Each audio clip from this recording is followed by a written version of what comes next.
doing something a little different tonight, covering a lot of different stuff, and we'll see how all this works. I've got YouTube has changed things again, so I'm getting a feel for how the new YouTube settings work. And basically tonight I'm going to be doing a bunch of little mini reviews, and I'll also be making some roasting some peanuts and baking some bread. So let's get started on all that first, and we will see how all that goes. So we'll see if we get anyone in here. Fortunately, I have some stuff set up, and we will go from there. So see if we get any viewers. That's actually pretty effective in terms of that. Can I shrink that up? I can. That's good. That's kind of shrinked on. Hey, Stefan! Yeah, kind of an unusual night tonight. I'm kind of changing things up a bit. And we are doing an unusual kind of live show here where I'm going to do some mini reviews and other stuff, and thought I would just spend some time trying out this new YouTube interface with what we have here. So certainly have not forgotten you, Stefan. And I'm going to be doing some baking tonight, as well as some YouTube reviews. Actually, oddly enough, I need to stir a special concoction I have here. I'll bet no one... Hey, Fisher! I bet no one can guess what this is. It's a very strange little thing I do. Any guesses what this might be and why I might have to stir it and bring it all together? I'll let you all figure that out. So I've got a bunch of different little reviews, anime reviews I'm going to do tonight, because I want to play around with the new YouTube live settings, and I want to get some more content out there, frankly. And these are not going to be full reviews. I'll probably go back and do full reviews eventually. But this will at least, you know, let you guys know some of my thoughts on some anime. This is I have 2 jars of this stuff. It is not paste. That's a good guess, though. I will say I had to melt this, and it will eventually kind of coagulate into something else. So yeah, a bunch of different anime I've seen, over the past years and years, that I'm going to talk about tonight, in addition to baking some peanuts, roasting some peanuts actually, and baking some bread. So that's fairly combined, and I'll just put this over there, and I'll get some stuff over there. Not wax, good guess. Over here. So I gotta grab the peanuts. I need something to which. Oh, before I do that, let me get the oven started. I think it's 350. I'll check the recipe. So what I got here are some raw peanuts, just straight raw peanuts over the internet. I have not seen ReZero, so I can't comment on that, unfortunately. I'm gonna roast some of these raw peanuts. And where's my little... dang it. It comes with a little instructional book, but I don't see it around, so I may end up pulling it out of another bag. I have a bag of raw peanuts in the hulls, which is actually better for like peanut brittle. Really nice. So can you guys explain to me the appeal of ReZero? I know basically nothing about it. So I'm looking for kind of a why I should watch it on ReZero.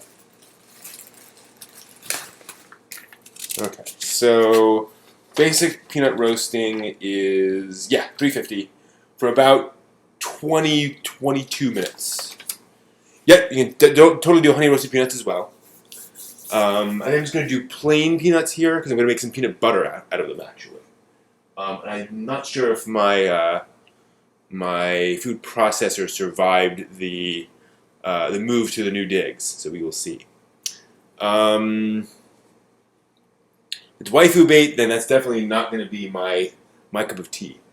So we're going to wait a little bit for the oven to get up, and meanwhile, I will get a rimmed baking sheet that's seen some action, but that's okay. And it's rimmed because it's going to have some peanuts in there. And then I'm going to put some parchment paper in there. Parchment's important. Not required, but helpful. And that will basically make sure that the peanuts don't stick to the pan, which is helpful. Hey, Liquid. Yes, we are back. I am back. Good to see you again. Hey, crazy boy.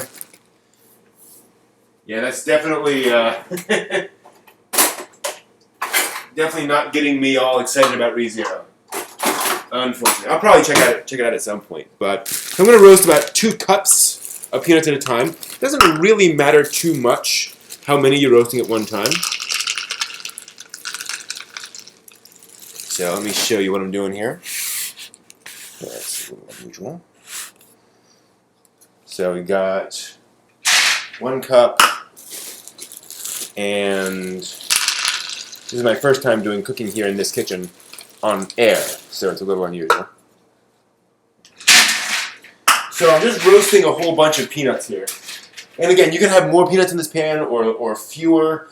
If you had a lot, then they're all going to kind of clump next to each other, and then let's cook a little differently, because when they're pressed up against each other, that will cook differently than if they're separated. So you generally want this to be kind of one layer of peanuts. That kind of limits how many peanuts you can roast at once. So those are out, and that's fine. And then I'm going to just put those back in the bag. There's no issues there. How's Pikachu no Lion? I have checked out some of the more recent shows. Haven't watched more than like the first episode of most of them, because I'm trying to get through some other shows first. But I do have some thoughts on those. We can talk about those as well. I'm going to put these back in here.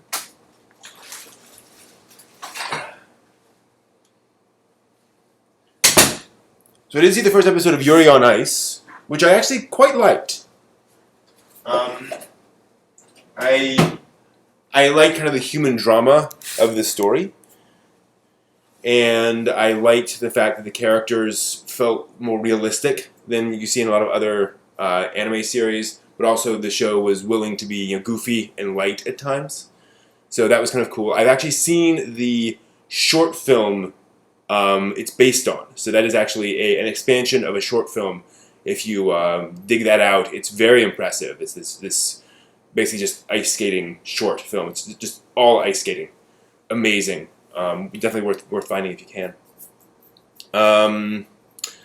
Business of video game development. Fair enough.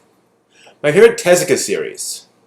Favorite Tezuka anime series is probably going to be Astro Boy 2003, because they did such a good job. I mean, it's technically not a Tezuka series in the sense that he had passed away by then, but that was a very an impressive collection of Tezuka stories put together in a very effective way. I think the ending of that is probably my favorite Tezuka ending, in the sense of how everything kind of all comes together in a very impressive way in that. They do some nice little plot twists at the end of Astro Boy 2003. So that's probably the Tezuka series that I enjoyed the most and kind of got the most out of. I've not seen every single episode, because it's like 50 episodes or more, I think. But definitely, that was impressive. High up there would include Kimba the White Lion, the movie. It's the one that came out after Lion King. That's a very impressive film. And although again, I don't know if Tezuka was probably alive at that point. And I'm trying to think what else. I mean, Dororo is an impressive manga, but I've only seen bits and pieces of the anime. So yeah, I would say that. So waiting for that to come up, and then we'll start on the bread, because too many things at once. Let me see what I wanted to talk about. So I watched Yuri on Ice. I saw the first episode of Flip Flappers, which was awesome. I loved the animation, loved the sort of slow development of the characters and slow introduction to who the characters were. And of course, I'm an animation wonk, so just seeing that all the movement of the characters and all that crazy movement was lovely. Really enjoyed Flip Flappers. Let's see, what else is out this season that I checked out? I should probably pull up a list.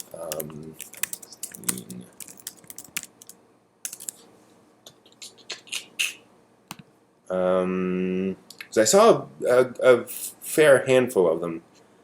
Let's see. Three Got No Line. Yeah, I haven't seen Three Got No Line. That did definitely seem to appeal. Let's see, what else? Oh yeah, the Udon show, which, of course, my anime list can't give you the translated name. They have to. Oh, Poco's Udon World. Watched the first 2 episodes of that. Really enjoyed it. Kind of a general, similar setup to Bunny Drop. Not similar, but single man taking care of small girl, not related to him at all, and a very sweet story about just sort of everyday life and the pressures of taking care of a young child. That was kind of cool. Yeah, no, I saw the premise for Keijo and I was like, nope, not interested. I did see the first episode of Back Cross Delta and was rather confused. I appreciate where they're going with it, having kind of the idol concept. There's the oven heated up. And hey, Game Escape, thank you very much. I'm trying to figure out, but there was. I couldn't really get a handle on the characters and the scenario.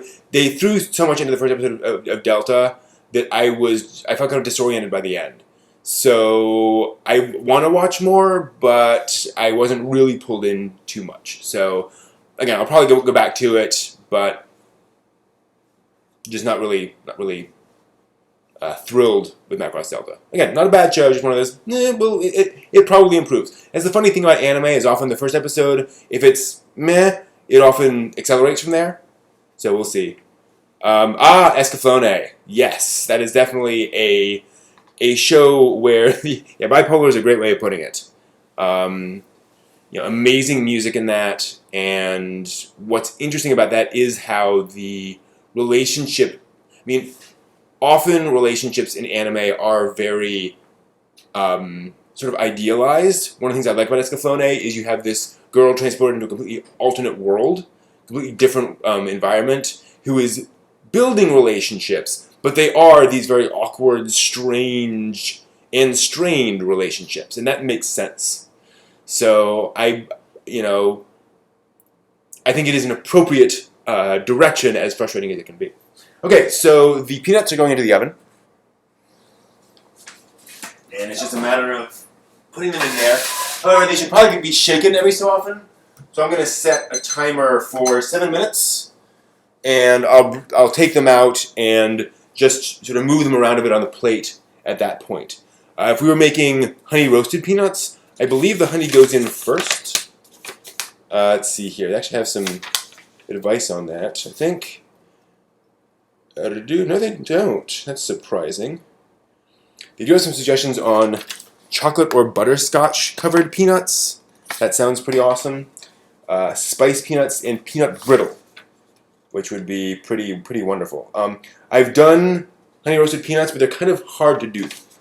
So, not hard to do, but they are just time consuming. Basically you cover them with honey now, and then put them in there, and then you have to stir it, and go.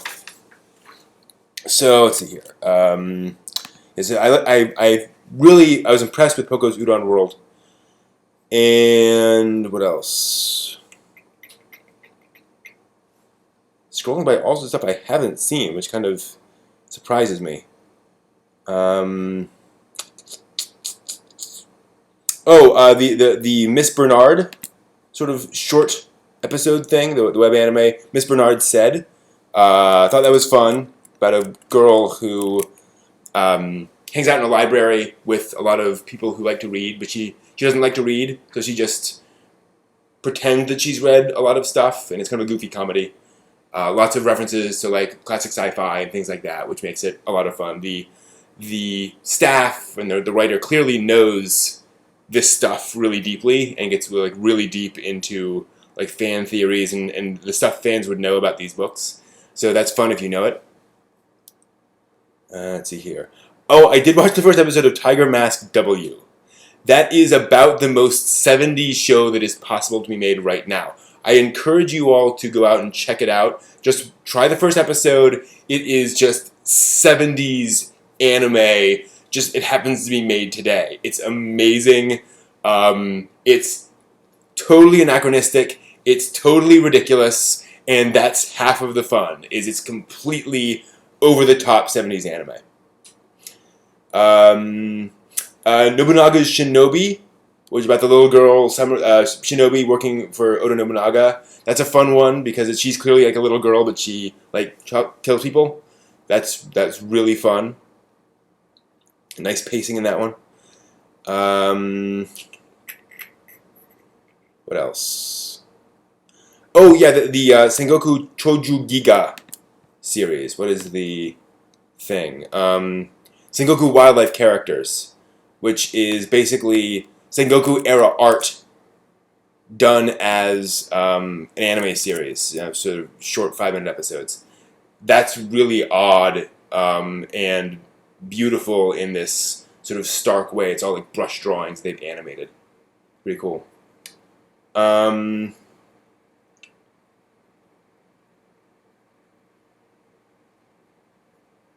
Yeah, the Nausicaa manga is definitely worth reading multiple times. There's a lot going on in there, and because Miyazaki's views changed while he was making it, it's complicated, and a lot of the themes he introduces, he then very much changes and moves in different directions in that story. That's weird.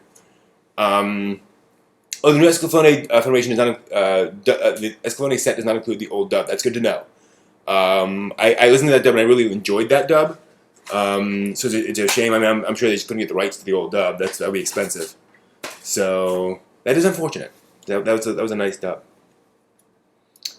Have I watched Eumeria? Eumeria sounds familiar. I'm not sure if I have. I'm going to Google it now. Eumeria. Let's see here. Eumeria. That does not look familiar, no.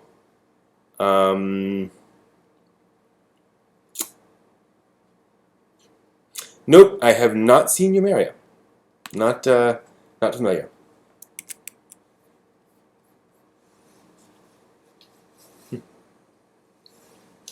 So anyway, so what else? I'll get started on the bread here in a second, but meanwhile, what else have I checked out?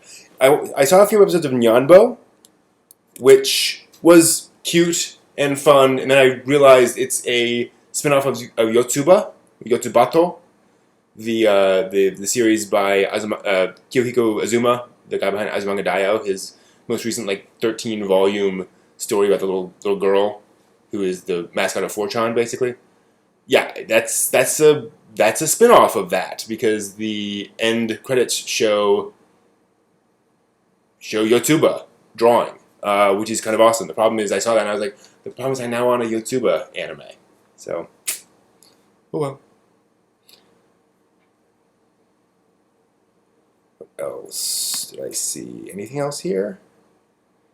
Seems like there's other stuff I would have seen. Huh. Come on. Not seeing anything else.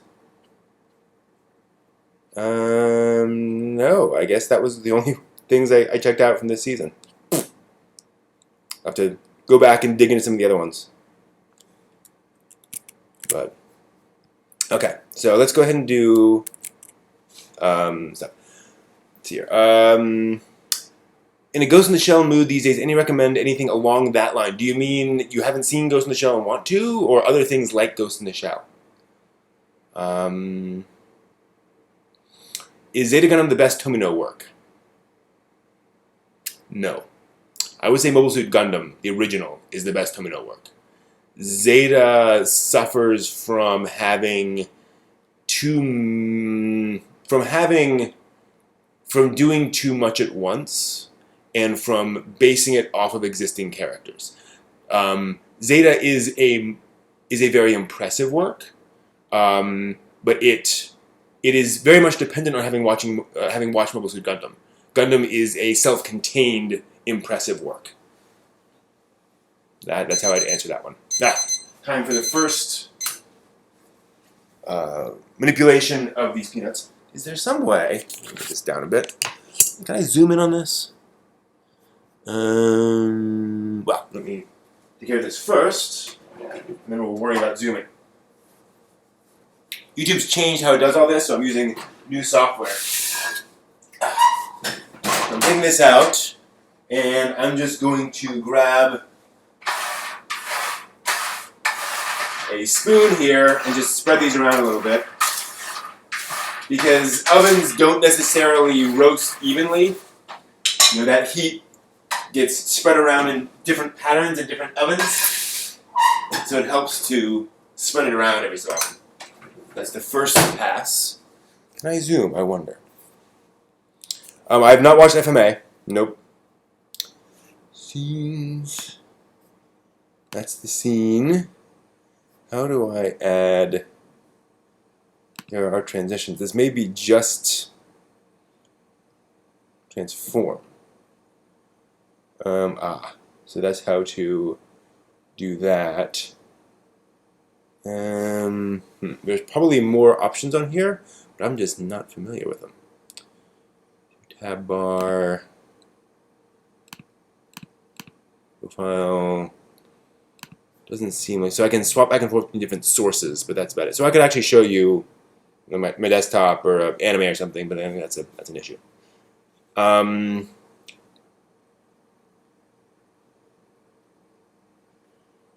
Okay, looking for a cyberpunk-like series with the Ghost in the Shell feeling. There's not really much anything else like Ghost in the Shell, frankly. Let me see. Let me go through the list. I mean, what is, and there hasn't been a lot of cyberpunk-style anime. I mean, the standard answer is Bubblegum Crisis, both the original OVA and the TV series Tokyo 2040. There's definitely cyberpunk in feel and how they do things. Other than that, and I'm scrolling through the list of anime I've seen, and I'm not really seeing anything that hits those marks in terms of cyberpunk and anime. Let's see. Because I always say that, and then I can stumble across something.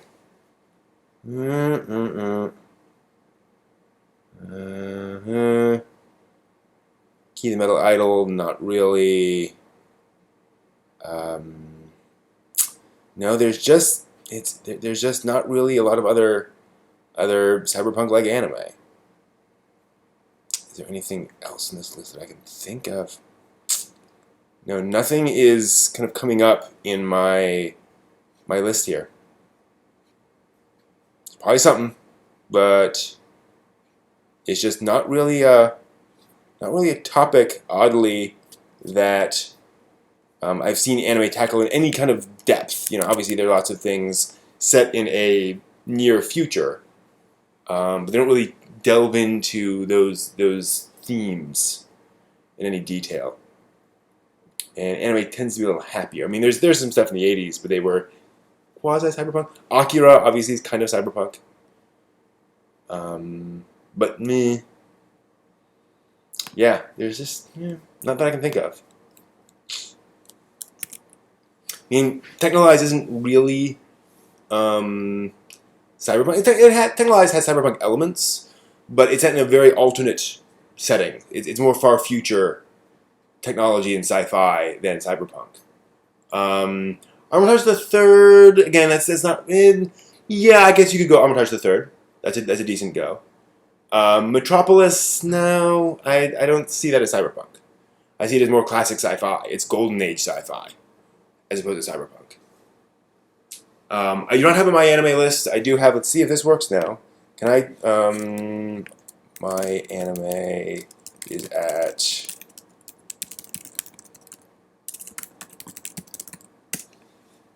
See if that works. So I posted in a link. It might not do anything, but it actually goes to my website where I listed all my anime. The problem is I started that webpage years ago before Mal or any of the others existed, and so I built up all the stuff on there. And so if I were to try to port all that to any of the different sites, it would just take forever. So, but yeah.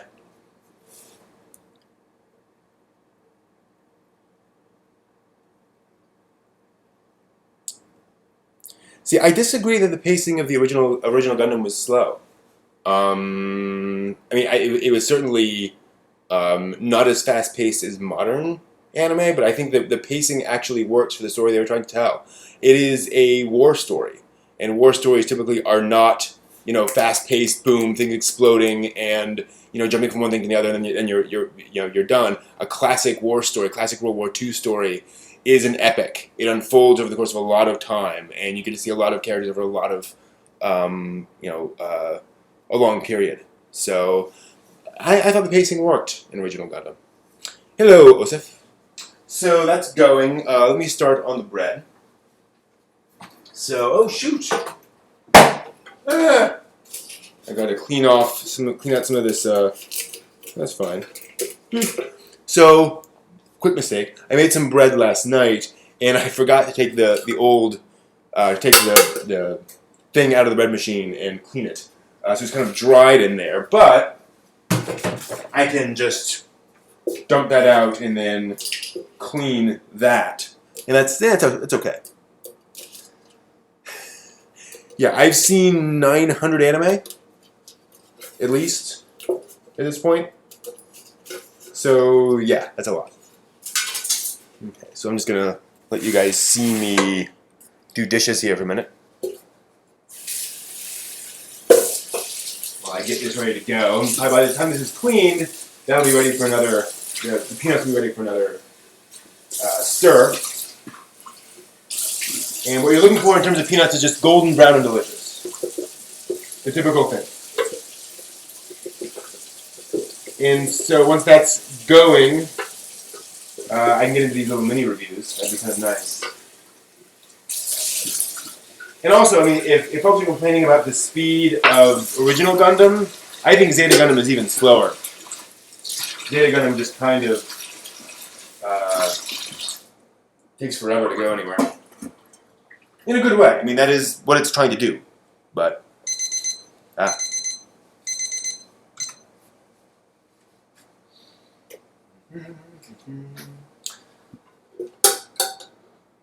that out in a second. Meanwhile,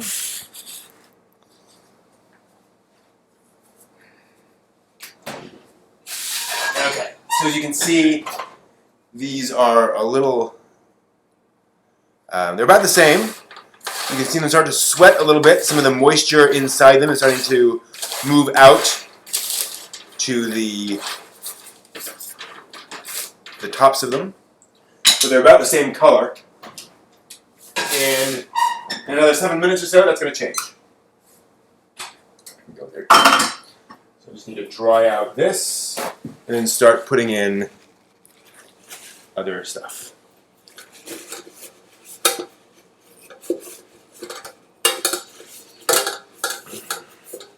And you also got to remember that original Gundam was basing itself more off the pacing of like Space Battleship Yamato and Captain Harlock and Galaxy Express 39s and shows like that, where those were glacially paced. Those were very slow paced. Well, Harlock moved pretty quickly. That's an exception, but definitely Yamato is pretty slow paced.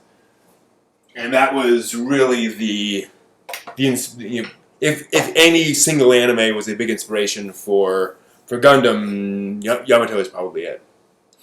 But, I mean, Stefan, I completely agree with you. I can't stop thinking about Zeta Gundam. I think Zeta Gundam is definitely the more polished anime. It is the more...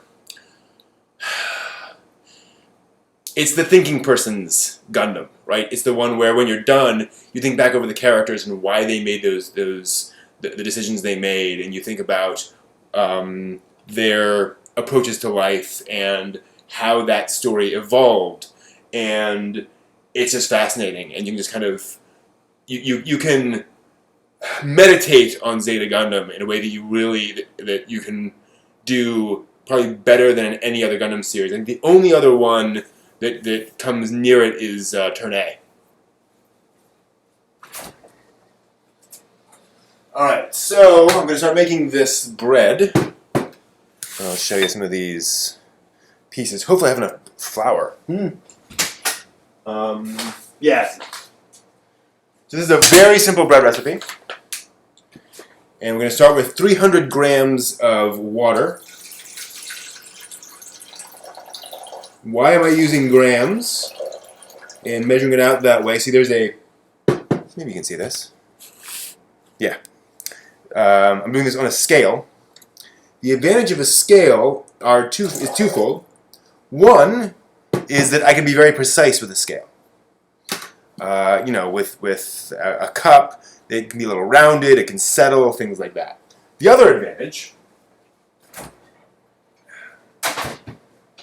is that I don't have to use any other implements. So I just dump things in, tear or zero out the scale, dump more things in, continue like that, and I've only used this one vessel. I don't have anything else to clean, which is really nice. So 300 grams of water, 420 grams of flour. Bread flour is a little better. It has a slightly different makeup, which allows it to rise more easily than regular flour. So something you wouldn't necessarily use for everything, but it's particularly good for bread and for the action of yeast. That's a little too much, actually.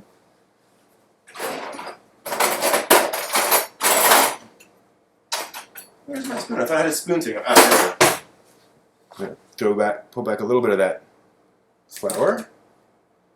Good. And then, let's see here. Oh yeah, I mean, we have some more tenchi coming. That's really exciting. And then we're going to add some yeast. And this is where you do have to use some measuring implements. So I'm going to do 2 teaspoons of yeast. This is a half teaspoon, another half. I'm going to put in 1.5 teaspoons of salt. 1, 2, 3. Make sure that's taken care of. And then 1 teaspoon of sugar.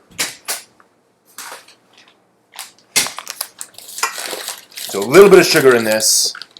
Sugar actually improves the yeast reaction. The yeast actually feeds on sugar.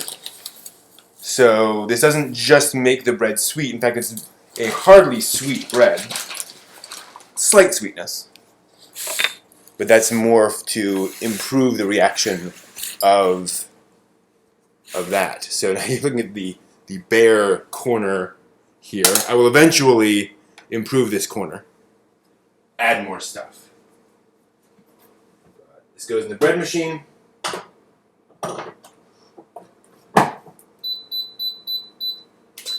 And that is actually on the dough setting. I'm not going to bake it in there. I'm just going to make the dough in there and then finish in the oven, which hopefully, depending on how much time we have tonight, you'll actually see me do.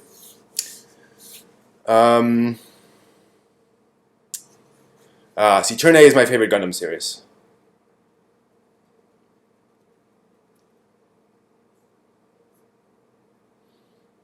Yeah, 12 Kingdoms has certainly fallen from grace. It was a pretty big deal when it came out, but it seems to have just disappeared, unfortunately. So, Crazy Boy says, I can never get into Tenchi. What's it about anyways? So, Tenchi's a little special. So, Tenchi was the first harem anime, and as a result, it's not like what most people think of as a harem anime series. It's where folks often get sort of wrapped up around Tenchi. Is they hear harem and they have a model in their mind, but that's what harem has become. It's not what tenchi did with its concept.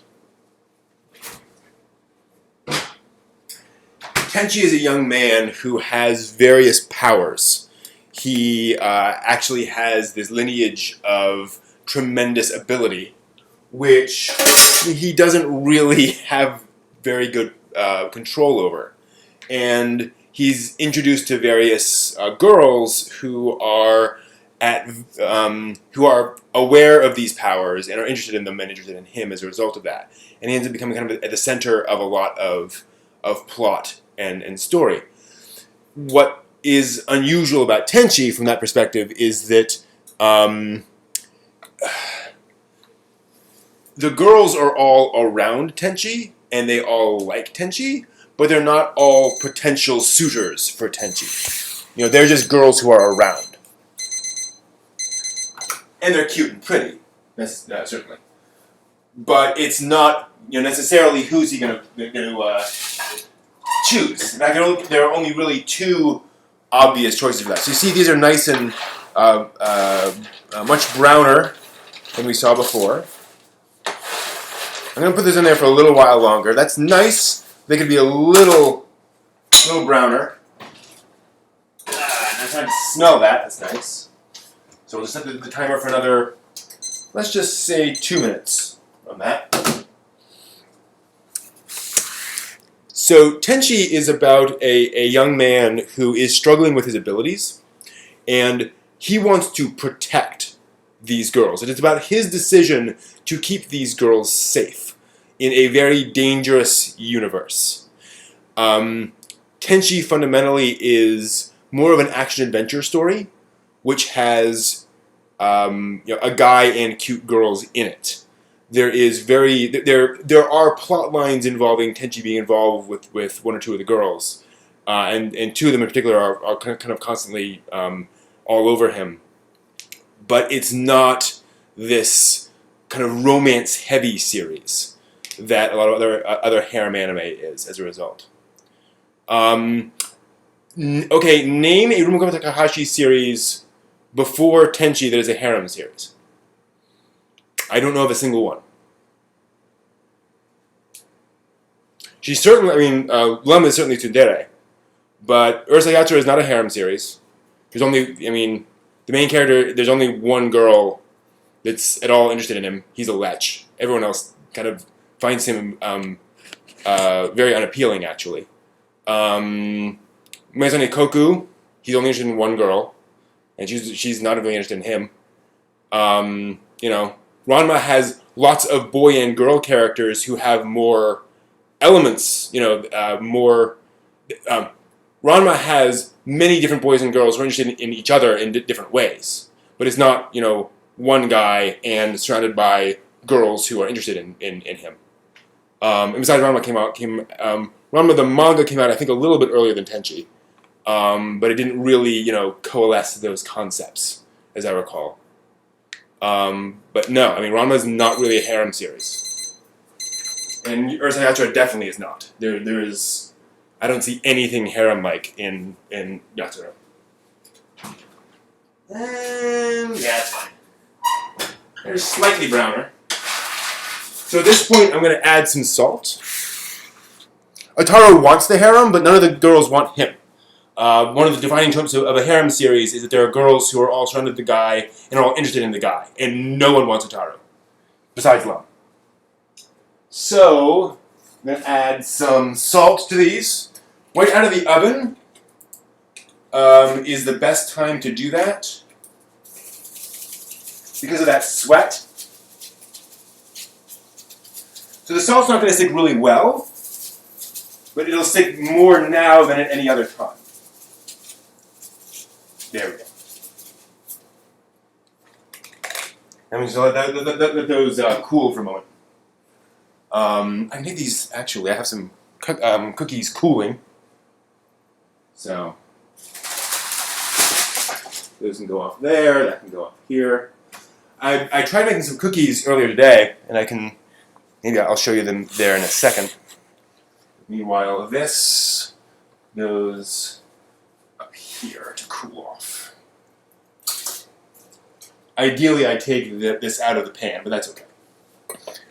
They will, cook a little bit. I love Rumiko Takahashi's work. I was a big fan of Inuyasha when it got started, until it just sort of turned into a never-ending adventure. I was hoping it would be more story-driven. I like Takahashi more when she is constrained in her stories. I'm not really interested in completely episodic stories that she tends to tell. So, but I love the way she brings characters together and has them interact. I think she's definitely a very good writer and conceiver of art.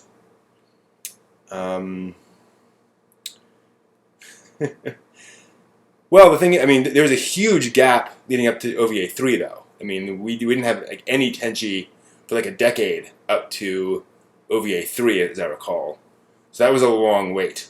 It was Tenchi Forever. So whenever Tenchi Forever came out, which I think was, it had been 95, and then OVA 3, 2003. So yeah, it was, Tenchi Forever was a little later than that. But anyway, yeah, it's we've been holding off. But the other problem is that a lot of the spin-offs in those late 2000s, early 2010s were disappointments in various ways. You had the Semi-Magical Girl Club, you had Ai Tenchi Moyo. It's okay. War and Geminar I loved. That was very impressive. But, okay, so getting on to some of these. But what I want to do before I do anything further is I need to get the oven up. I'm actually going to turn off the oven. I'm going to, so if I turn it off, if I do this, do a start time. So I'm going to start that in about an hour at that temperature. Hopefully that will work. Yes. So basically, I've set the oven to turn off and then come back on in about an hour and get back up to 450 degrees, and that's the temperature at which we'll bake the bread. Detective Conan's another good example where I read and watched some Detective Conan and was like, this is fun, but it never goes anywhere. And that's the formula it has. There's nothing wrong with that. It's just the way they're doing it.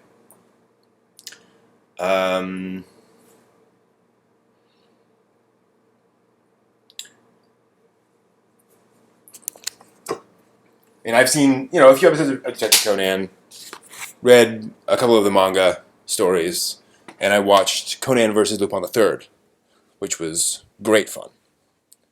All right, moving back into the library, and let me go ahead and close that door.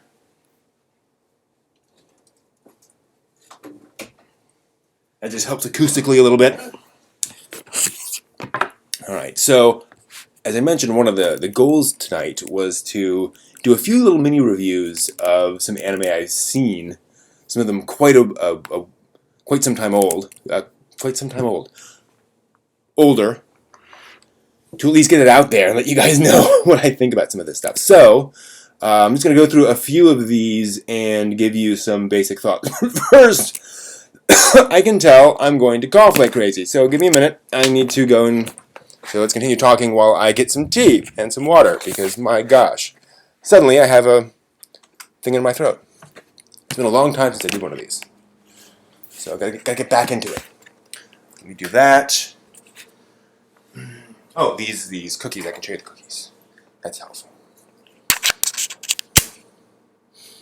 Tenchi Forever was probably the big, end of Tenchi, if you will, because that was kind of like, okay, he's chosen.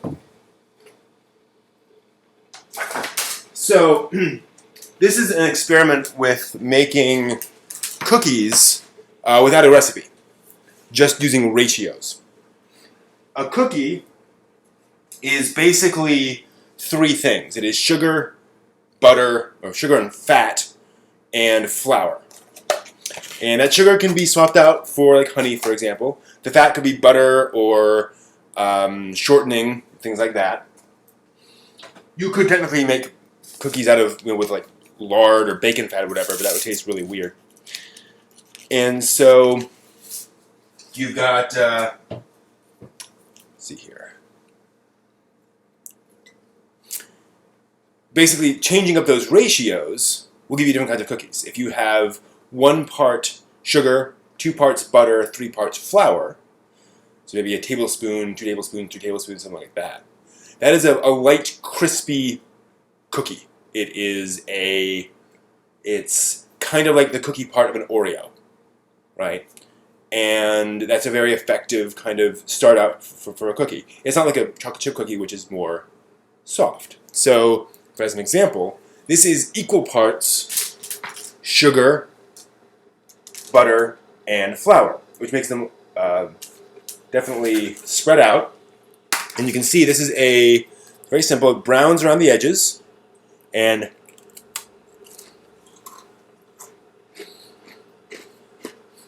it's actually quite crispy. But this really needs, because when you have equal parts of all 3, it changes the composition of the cookie. This is much more buttery. This is much more rich than just that straight cookie. Hey, Master Chief.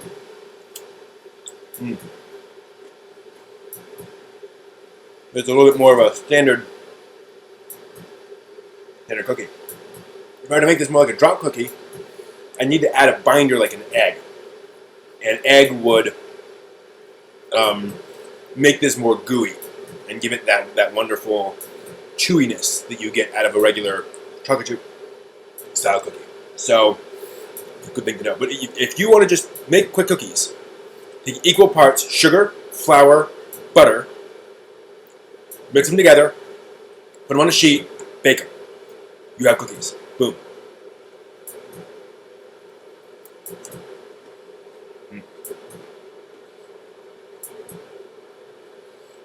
So, let me find a. We don't have a plate, all right? I don't have any small plates, but I'll use a big plate. Bring those in.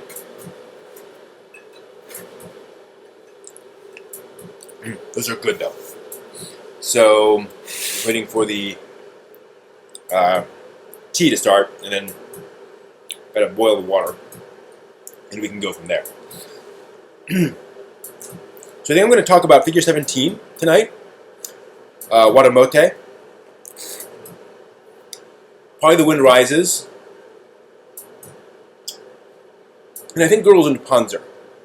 Maybe a few other things. But that's kind of going to be the focus, I think, for tonight. Maybe a few other things, like I said, but I'd like to at least get through those, because those are kind of interesting. So, water's almost boiling. Yeah, I know, Liquidus. That's the problem with starting on a Tuesday evening. Different crowd, which is good in its own way. Not complaining. There's my water.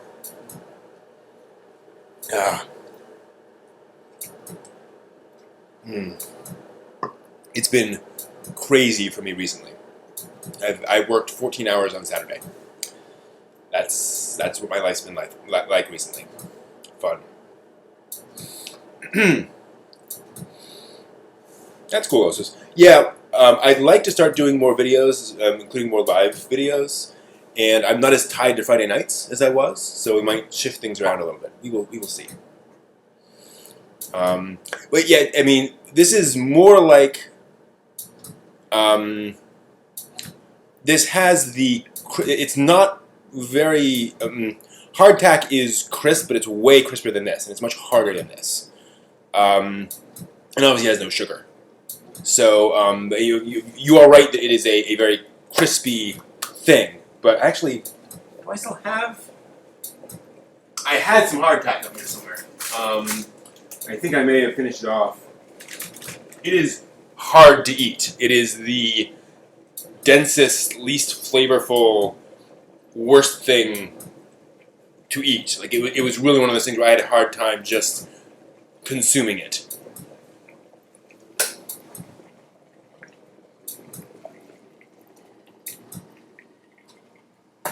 Okay. So let me 2 trips here. Whoops. Let me do the cookies, because they're the most important thing. Whoa, they're sliding all over the place. I'm not having a good time handling all this stuff. Let me do that. and then we can get down to business.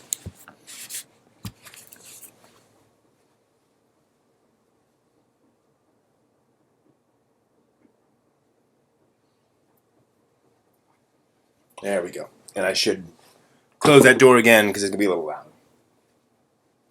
With the bread doing its thing. Okay.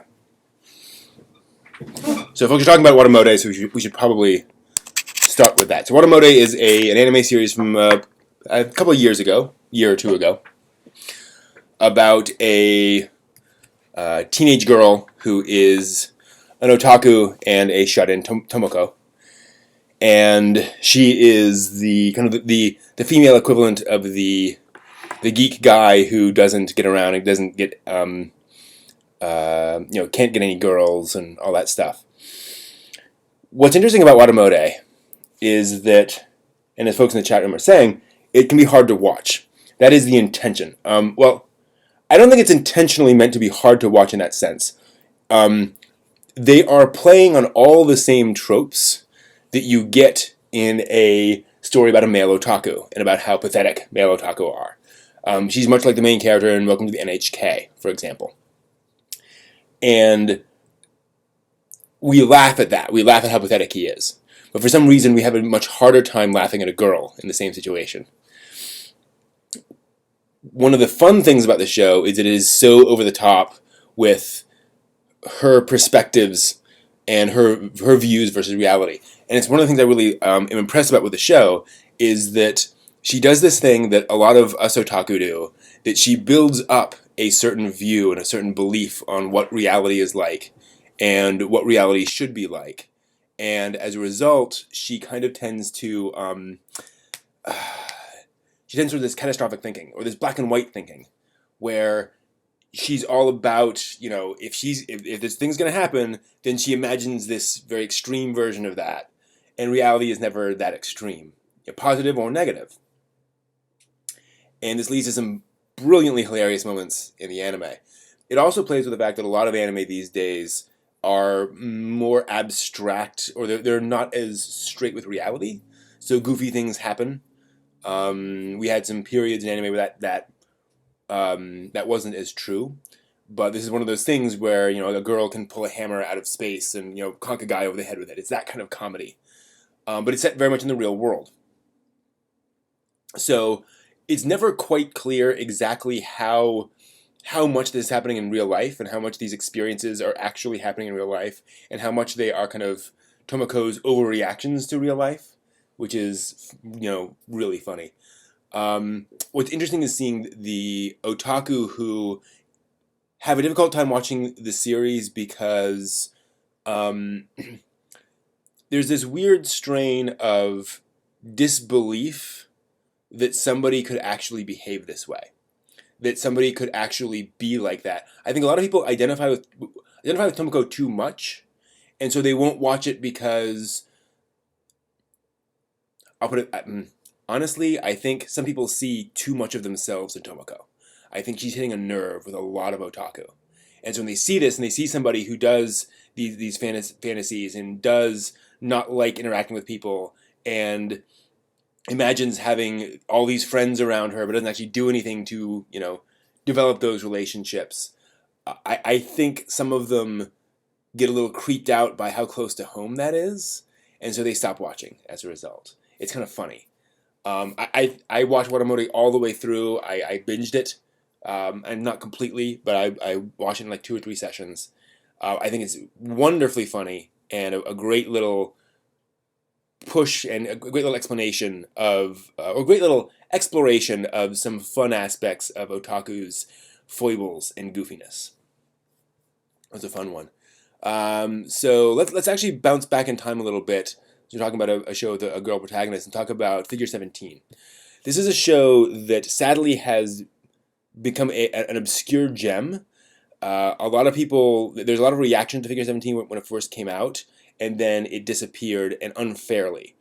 Figure 17 is a 13-episode, I think, anime series of 45-minute episodes, which I don't think anyone's ever done anime quite like this, and they release them once a month. And they did this specifically because they wanted to have time to improve the quality of the series. Figure 17 is really two things.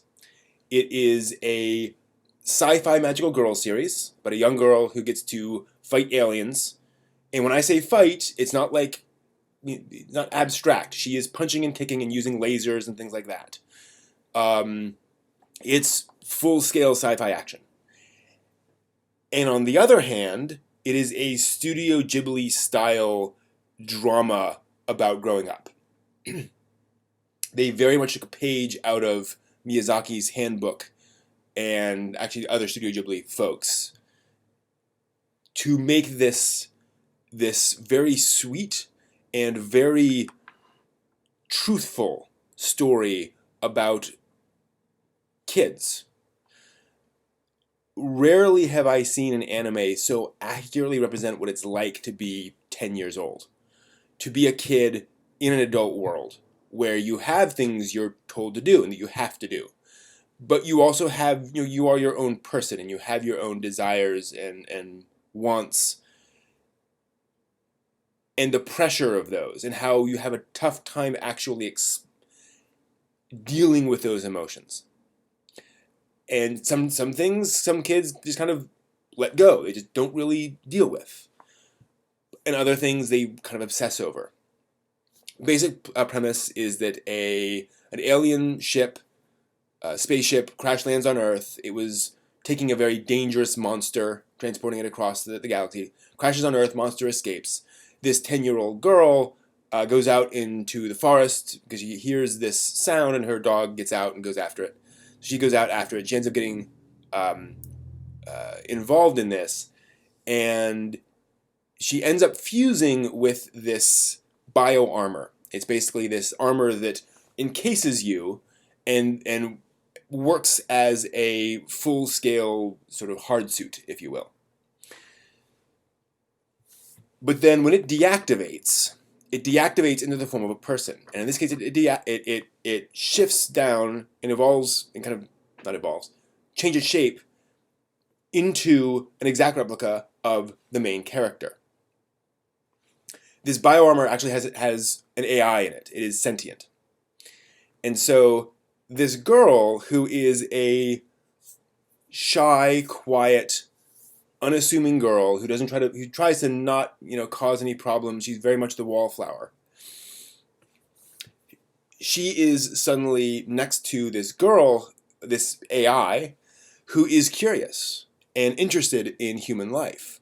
And they now have to live together and spend some time kind of waiting around for this to happen. So she moves in. They do a little bit of memory manipulation on the main girl's father so they can live as sisters, twin sisters. And they're living out in the country. And, oh, by the way, the main character's mother died in childbirth. And she has guilt because she feels that she killed mommy. Yeah. And they moved out to the country so that her father can pursue this job, which takes up a lot of his time. He clearly loves her very much and is trying to do the best thing for her, but as a result, he's not around very much. And so, basically, imagine spending a summer with your more energetic and your more charismatic self, right? So, this AI wants to enjoy life and wants to do things. This is called Figure 17, for those just joining us. And she is spending a summer with this alternate version of herself who is the more outgoing one. The more, the one who actually talks to other people, and sometimes when you're 10, that's difficult for some of us. And part of the problem is you can't just change overnight, right? You can't just decide to be more charismatic. And so this shy girl is watching this other version of herself interacting with people, and it's not another version of herself. It's this other entity, but it's still it looks just like her.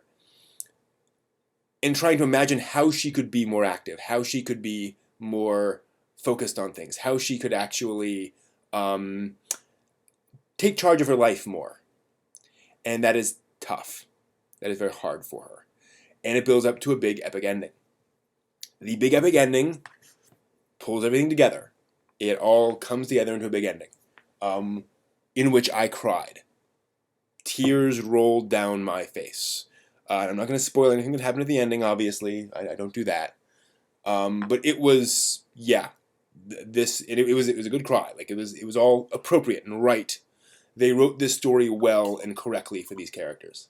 Sad things happen, but it is a very well put together story. So again, I think it's about 13 episodes, 45 minutes each. So you get a lot of content there, and it really explores this. And it is literally half of it is sci-fi action, and half of it is a sort of Ghibli-esque drama about being a kid. So definitely recommended.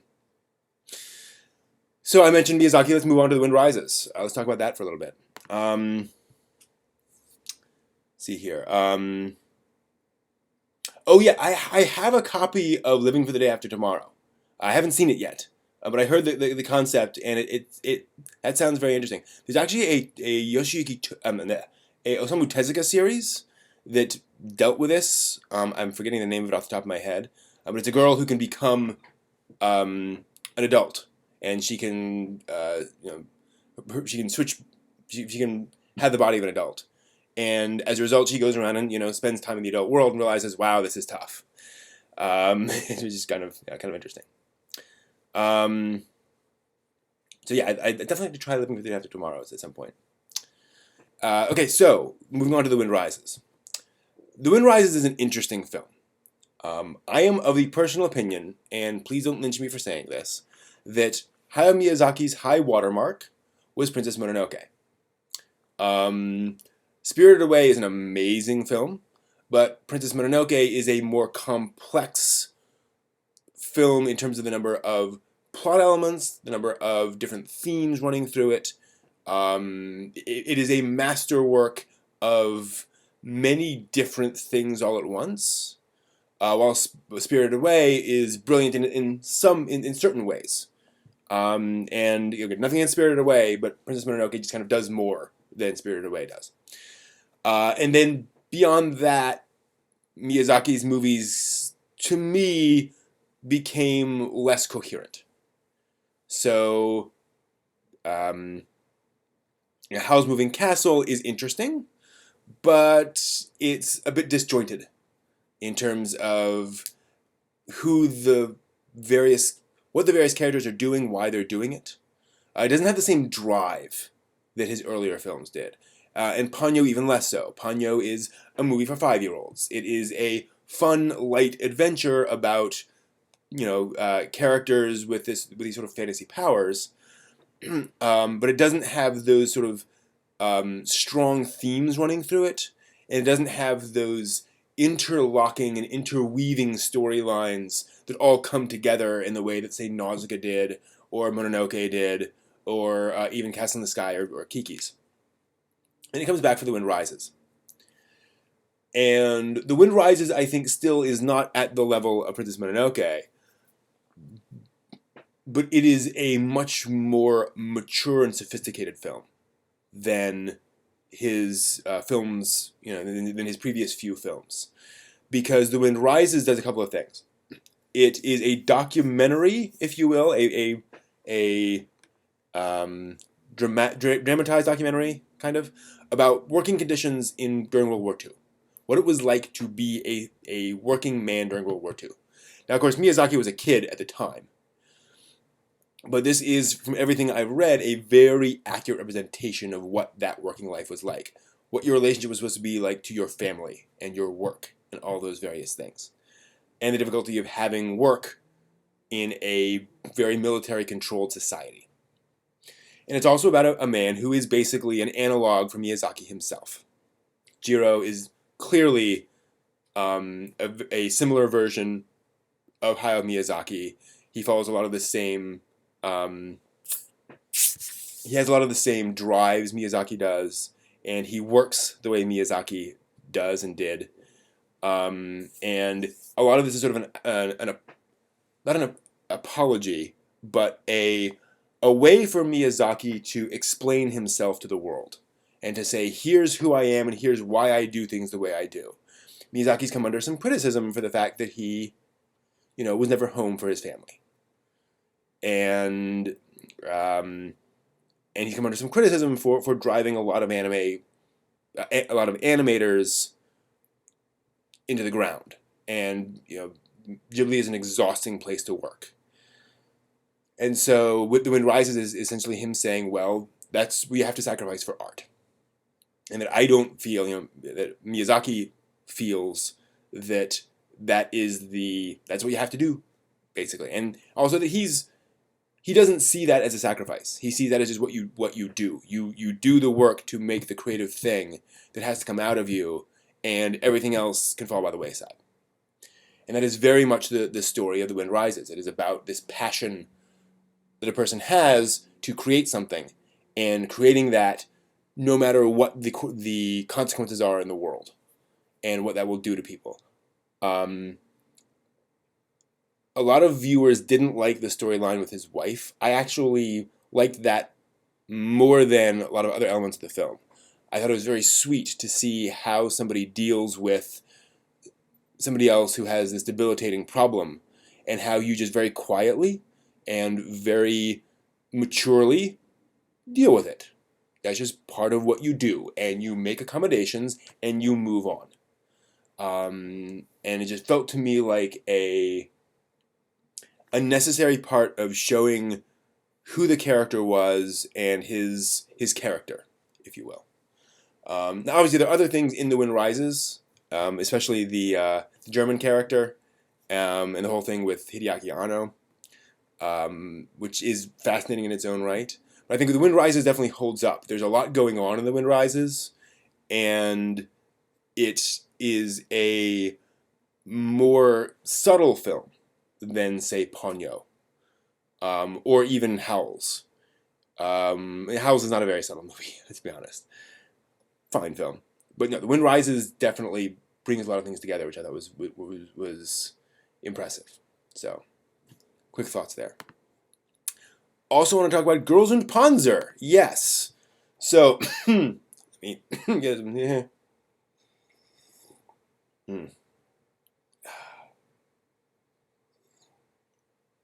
I've not seen Clannad yet, so I can't comment on whether Figure 17 is as sad as Clannad. I own Clannad. I plan to watch it, but I just haven't gotten to it yet. So, Girls und Panzer. The anime about high school girls in tanks. I have such affection for this series. It's not deep. It's somewhat disjointed in its characters, in how its story unfolds. The pacing sort of bounces around. It has a lot of characters, so that's kind of a joke. So I think Girls und Panzer is partly a commentary on the moe trend at the time. It was kind of parodying the idea that every anime series has to have an example of every single character. There has to be a loli, and there has to be a tsundere, and so forth. So they just said, okay, everything. Here's dozens of girls. What Girls und Panzer does is it takes two very disparate fandoms. Moe otaku, moe anime otaku, and like hardcore military otaku, and say let's come up with a premise that completely combines them, and then commit entirely to that premise. Like, it is that show. It does not back down from either of those elements, which is wonderful. And it pushes forward with plot. There is some background. There is some backstory to the characters and where they come from. The animation is lovely. They managed to match the CGI tanks with the 2D animated girls very well. They actually had some problems with this during original broadcast. They had to delay several episodes because they just weren't ready yet. Because that is very hard to do, especially with the way anime is made in Japan. Syncing up CGI and 2D is hard. And they made a recap movie, and they are also making an original film that will be coming out soon. Folks are talking about that in the chat room. There's going to be a complete original Girls in Panzer film, apparently, which is amazing. I mean, maybe it just came out. Like, it came out a couple weeks ago or something. But yeah. Oh, hey, Theo. So yeah, Girls in Panzer is the kind of show where you have to accept the absurdity of its concept. Of that there is, you can have a flower arranging club, you can have a literary club, you can have a sports club, and you can have a tankery club where the members just go out in tanks and drive around and fire live rounds at each other. Accept that and move forward, and it's a fun ride. It's a really exciting ride, and they do some great stuff with their ending. I mean, it definitely builds up to a big dramatic ending, which felt very satisfying to me. So that is, that's a really, really, really fun one. Let's see here. What else? A couple other little things. Let me talk about, dual parallel trouble adventures on this. This is one of those anime I've actually added to my obscure anime panel, sadly. Because people need to know about Duel. Ever wondered why anyone hasn't... I mean, as popular as Evangelion is, and as influential as it is, or as much as people, are aware of it, why hasn't anyone just made a full-up parody of Evangelion? Right? Why isn't there just an Evangelion 13-episode anime parody? That exists. It is called Dual Parallel Trouble Adventure. It is by the creator of Tenchi. He wrote this 13-episode parody. That beeping is the bread machine telling me that if I wanted to add, say, raisins or nuts or something else, I could do it right now. And so Duel is about a teenage boy who has this ability. He sees giant robot battles happening around him. They're not real, but he has these visions of these giant robot battles. And then he ends up sucked into an alternate timeline where giant robots exist and fight each other. And it is this full-up Evangelion parody. I mean, he's teamed up with a tsundere girl with long reddish brown hair, and an emotionless blue-haired girl who's also a clone. Spoilers. And various other things. But then, it turns into a harem anime. They all end up living in the same house with him. And there's another girl who likes him, who he kind of rescues. And there's all sorts of wonderful stuff in there from, having fun with Evangelion. There's again a Bakari, kind of, and it's wonderful. It is a very aware parody of kind of what's going on in the various stories and the various tropes of Evangelion. But what's great is it tells its own story. Misaki Kajishima, the creator of Tenchi, he's a writer, and so he's like, I'm not just going to do a parody, I'm going to tell my own story with these characters and build up to a big ending. So it is a mecha series in its own right, and it's great fun. Very solid English dub too, by the way. So if you're looking for that, look for it. And there are some pretty deep cut parodies in Duel. Some stuff where I'm like, they're actually parodying the certain element, the certain aspect of the show, which is pretty cool. What's also cool for us Tenchi fans is that Duel does tie into the Tenchi universe. It does sync up with some things, particularly War on Geminar. So if you've seen War on Geminar, Duel will explain some things and give you some context to some of the things in War on Geminar. So, yeah, big great fun in Dual Parallel Trouble Adventure. And let's see what else I have on the list. Been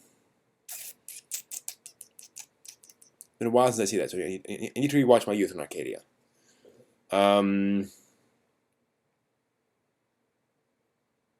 So I did see the 2013 Space Pirate Captain Harlock film, an all-CGI film about Harlock. The creator said he wanted to do for Harlock what Christopher Nolan did for Batman.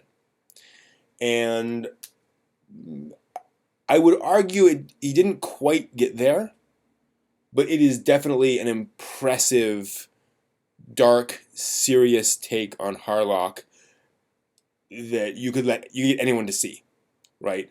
Harlock is this is a less goofy, if you will, more straight up. This is not quite grimdark sci-fi, but definitely more dark sci-fi. People die, right? That is, that is kind of an element of Harlock, but Harlock is one of the lighter Leiji Matsumoto series. This makes it more serious. This makes it more a big space opera story. One of the nice things is that it does still follow many of the classic Harlock aspects. Harlock is still on the run. He is an enigmatic space pirate. He's surrounded by all the various characters, but they do a good job of making those characters a little more relatable to modern audiences. So Mime, for example, the very odd sort of elfin character that goes around with him, they've shifted her character design to be a little more realistic. It's not quite as abstract and just kind of she's kind of this shape with eyes. And then there's let's see here. The other characters that are with him are more hardcore. They're just darker and more serious. They're pirates, and they act more like the pirates of like Captain Morgan and real pirates than these sort of more idealized pirates of the original anime series and the various OVAs. So, Magic Chief Snake, you have now intrigued me about Muv-Luv. Have I seen, because you mentioned something that really got me interested, which I should probably mention. Oh yeah, I've not seen Muv-Luv, which I should now. But I have seen Gun Parade March. And if you're into mecha, particularly more serious and dark mecha, give Gun Parade March a try. The basic concept is that aliens invaded during World War II, probably because of the Nazis, and they are huge aliens, huge alien creatures, and they've been taking over the world ever since. And so it's set in the present, although this came out like 10 years ago. So, 15. And so it's set in kind of present day as though all that had happened, so alternate timeline. And basically, so many adults have died in the intervening decades of this combat that the age of the draft has decreased, so that now when you enter high school, you are entering the military. And there's just not many people left, like, anywhere. Japan was fairly far away from the incursion, so they've been one of the most spared countries. But it's been drastically depopulated. And so the main characters are like, you go into high school and your class is also a military unit that goes out and fights in giant robots.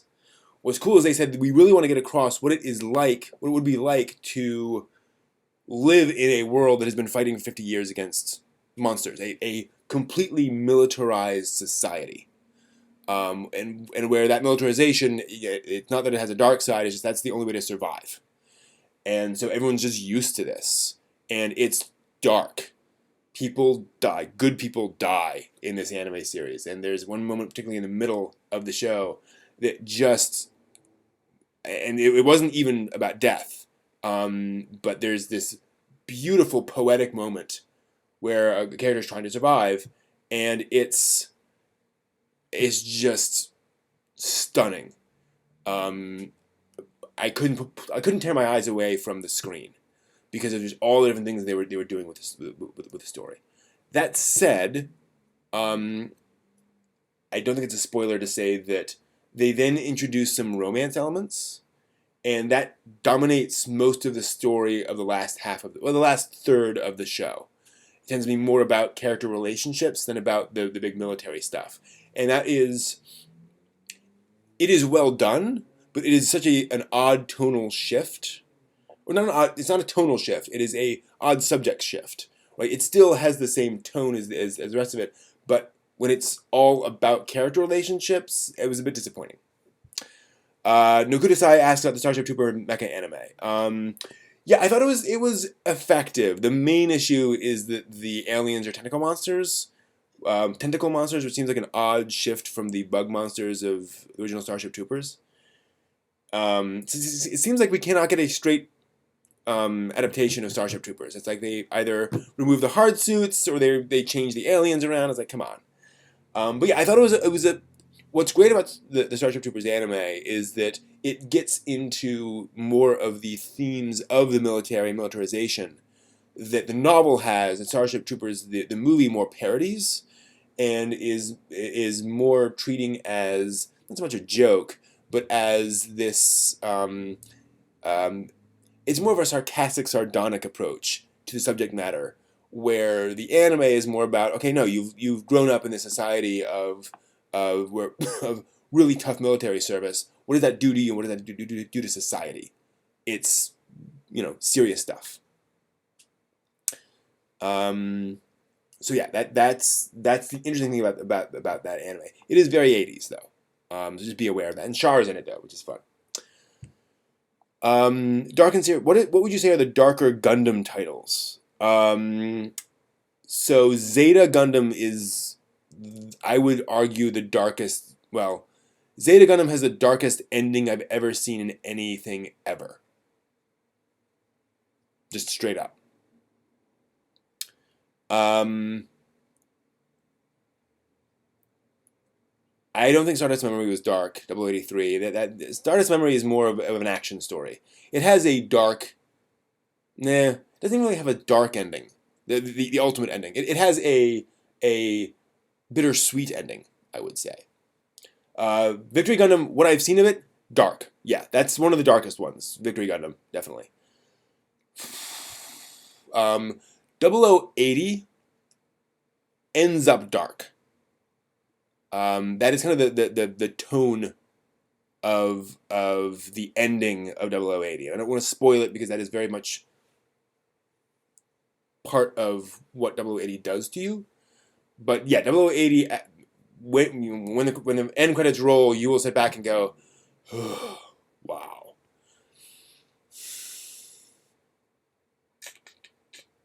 Other than that, and I'm scrolling through all of them in my mind now, the rest of them aren't particularly dark. Well,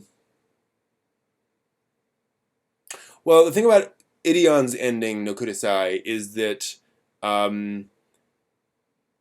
that ending was kind of forced on them. That wasn't the ending they planned to write. And in the movie, they did the actual ending, which is not dark at all. It is like that happens, but there's more to it than that. So I don't quite. I mean, yeah, that is the ending that they actually did. But I think that's one of those cases where they had kind of the rug pulled out under them in terms of the ending. So I don't really count that. Now, certainly the Ideon movies are effing dark. The Ideon movies would be up there in some of the darkest anime I've ever seen. But in terms of the tone and the result and what happens at the end of Zeta, I haven't seen anything that ends on that dark and hopeless of an ending, right?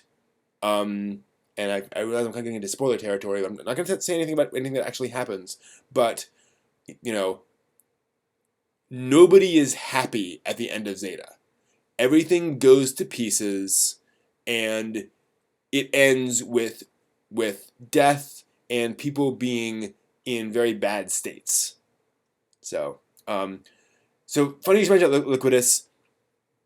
End of Evangelion has a lot of similarities to the Ideon movie. I mean, so the Ideon movies, see if this sounds familiar. The first Ideon movie is a retelling of the TV series. And the second Ideon movie is a higher budget, completely different, big, explosive ending to the anime series that completely changes the ending and is very apocalyptic. Sound familiar? Yeah. And the Evangelion guys have said that Ideon was one of their major inspirations for Ideon was one of the major inspirations for Evangelion, and so they basically copied the structure of the Ideon movies for the two first Evangelion movies. But yeah, I mean, Ideon is if anyone ever tells you that, oh my gosh, Evangelion is dark, tell them to watch Ideon. Ideon's hell of a lot darker than Evangelion is. I'm just gonna come out and say that.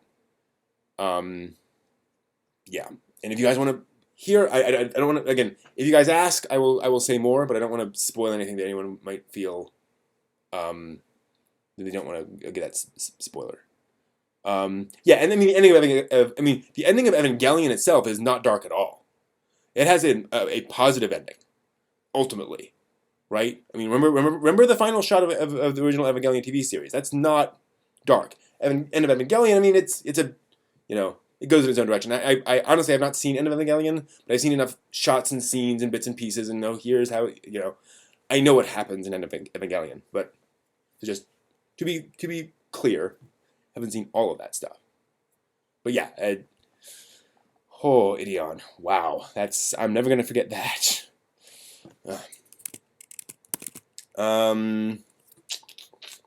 What else do I want to talk about?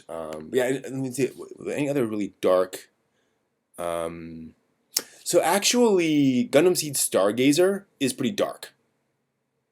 Stargazer, it has some positive moments, but it's really about tragedy and about people who've been screwed over and who are almost unable to recover from that being screwed over.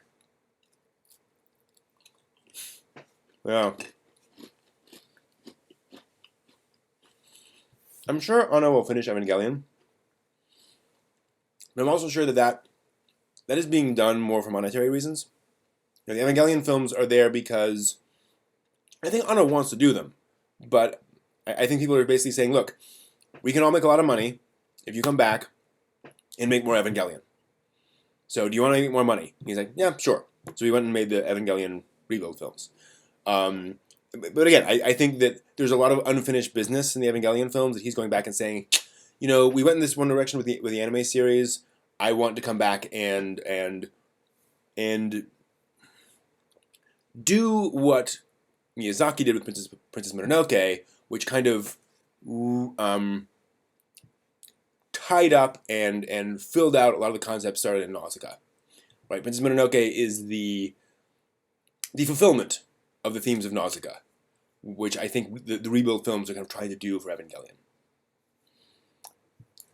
Yes, Stefan. There are multiple scenes in Ideon where a character gets their head blown off. One of them is a 5-year-old girl, and it happens on screen. You watch it happen. Every main character in Ideon is killed on screen, except for the baby, who is released into space and flies off in a spacesuit to eventually suffocate. Now, again, there's more going on there. That is, it's anime. So the fact that everyone dies doesn't mean that's the end of the story or all that kind of stuff. So, it's dark, yes. And Technolize is another great example of a very dark ending. I would put Technolize up there with Zeta as having one of the darkest endings I've ever seen. But Technolize is ultimately a story of redemption. So Technolize is a story about a character who finds productive things to do, and he tries to improve the world, or at least solve problems in the world. Whereas Zeta is more about, well, we tried, and we kind of succeeded in our main thing, but everything else kind of went bad. So I think Zeta is ultimately a darker ending, but holy smokes is that ending of Technolize dark and depressing. But yeah, Turn A is very different in contrast. Turn A is very much Tomino saying, you guys have wanted to keep asking me to do war stories. No. I'm going to do a story about war in which there is no war. Because the whole point is that war is bad. So I'm not going to give you more war. But yes, I've talked about Turn A in some detail. Thank you, Dookie. Turn A is the most pure representation of Tomino's views on the themes of Gundam, I think. Where the very premise and the very execution of the anime itself executes on his beliefs and his themes. And it's beautiful. And it's well acted. And it's got Yoko Kanno at her best. Turn A is probably my favorite Yoko Kanno soundtrack. I mean, that's... Oof.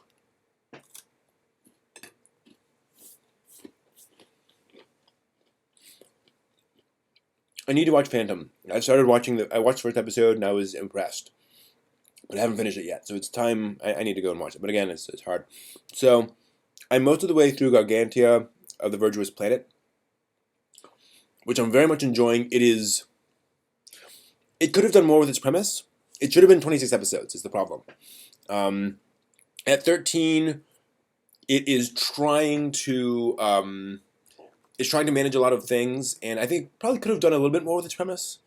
I think it's managing a few too many storylines, but Gargantia definitely is. It's like an old school science fiction novel, where it's a big concept in a pretty big. It's a big concept in a very thought out world, where they come up with a concept and they're like, what would that actually happen? What would that do to society? And then it continues to reveal things about what's actually going on, and moves forward. So that's really, that's been impressing me. Again, it's not mind blowing, but it is a very effective execution of this mecha concept and trying to be pretty realistic about it. So it is more hard science fiction than most mecha anime series, which is nice. Oh yeah, Now and Then Here and There is dark. That is a frickin' dark anime series. Again, hopeful ending. But oh my gosh, if you want a dark time, watch Now and Then Here and There. For those wondering, it is an anime fantasized version of what's going on with all the child soldiers in Africa. The creators basically wanted to introduce that subject in a way that wasn't like a political editorial. And so they're like, okay, here's what's going on. Here's all the terrible things going on in those contexts, including like girls being kidnapped and forced to do things they don't want to do. We're going to make it a fantasy sci-fi story so folks will actually watch it. It is an important anime series. It is worth watching. I encourage you all to watch Now and Then Here and There. And they do an excellent job. It's by the guy who made Fruits Basket, by the way. So it does an excellent job of having action adventure and having story and not, beating you over the head with the darkness of this. It is just a very dark premise, and it's definitely, there's no comedy. Well, I mean, there's some fun stuff, especially in the first episode. But yeah, it's a powerful experience. It's like watching Black Hawk Down, or Saving Private Ryan, or Sophie's Choice, or Schindler's List, right? It's that kind of stuff. Yes, it's the director of Fruits Basket. Made that Now and Then Here and There. He also made Jubei-chan the Ninja Girl, Animation Runner Kuromi, what else? Kadocha. Yeah, he's the most thematically significant death scene. Stefan, I don't disagree, but I'm wondering which character that is. And you can just name it. No one will know who it is.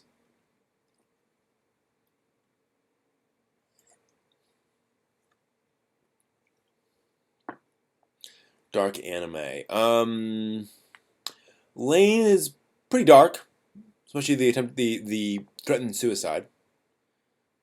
Which, by the way, is a callback to the PlayStation game, which has a very different connotation. So that scene with Lane and the gun in her mouth also happens in the PlayStation game, and it has a very different ending. So that was meant to scare you. Perfect Blue, yeah, that's dark. Perfect Blue definitely goes dark.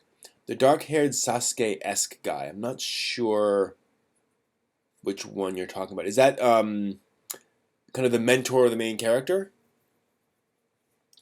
Or is it what Lord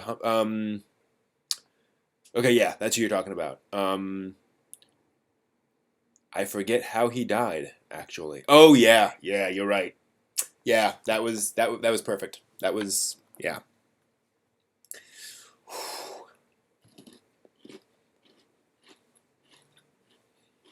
Well, although I'll also put booze. What happened to Boo? That's pretty thematically appropriate because of what Boo represents in the show. Um, I watched the first episode of Hellsing. I don't think it's particularly dark. I think it's gothic. It is it is black, right? It is Halloweeny dark. But what I've seen of it, and again, I've only seen the first episode, is it more deals with serious elements. It more deals with gothic serious stuff. But it's kind of like Dracula, right? Dracula's not really a dark storyline. Um, I've not read Nightmare Fabrication. No.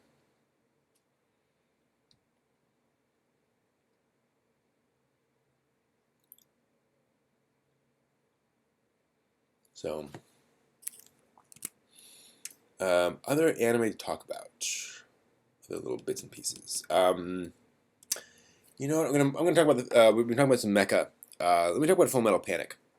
I think I've done a review of the original Full Metal Panic anime series at some point on here.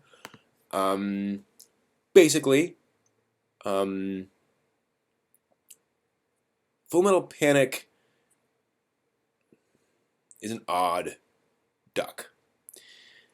It's a comedy set in a world of rapidly advancing technology thanks to certain people, certain teenagers actually, who have this, well, it's into spoilers, but it has, certain technology is advancing very rapidly in very strange ways. There's a new Full Metal Panic season. Hello! I did not know about that, Desert Fox. One moment while I research this, because that is very important to me. Because that's a big deal. Little Panic. Do must see Full Metal Pan. I'm just seeing references to. Let's see here. Yeah. Wow. That's very exciting. Yeah, they're gonna. Oh, okay. That's awesome news. I must not have come across that. So. So no Kudasai, what's Nightmare Fabrication? Is that oh is Nightmare Fabrication the short story in Omnipresence and Wired? Um, because that I've read. I'm not sure what you're talking. Well,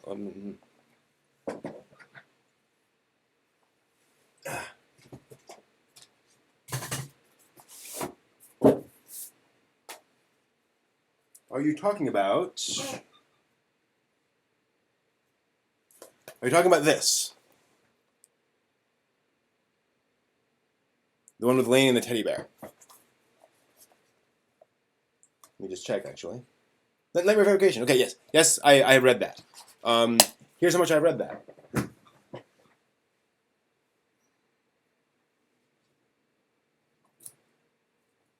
Oh, where is it? Come on. Come on. Where'd it go? Ah, there it is. This is the Japanese version of Omnipresence and Wired that they lightly translated. Actually, no, they didn't. I don't think. This is the original, yeah. That I bought after Lane came out. All in Japanese. So this is even before it got translated into English. I have a copy of this. That's how much of a Lane fan I am. So yeah, I've read Omnipresence. Anyway, so I have that and the English version. Anyway, so Full Metal Panic. Rapid technological advancement, particularly giant robots, which are around. The main character is basically Hiro Yui from Gundam Wing. He is a child soldier who has been fighting all these wars and thus has no joy in his life, kind of no personality. and he's just this child soldier, and he is told to guard this young girl who's starting to have weird dreams, quite simply, and turns out to be important. And so much of it is comedy. It's a high school comedy because he's trying to protect this girl. He's not supposed to blow his cover, but the only way he knows how to deal with things is militarily.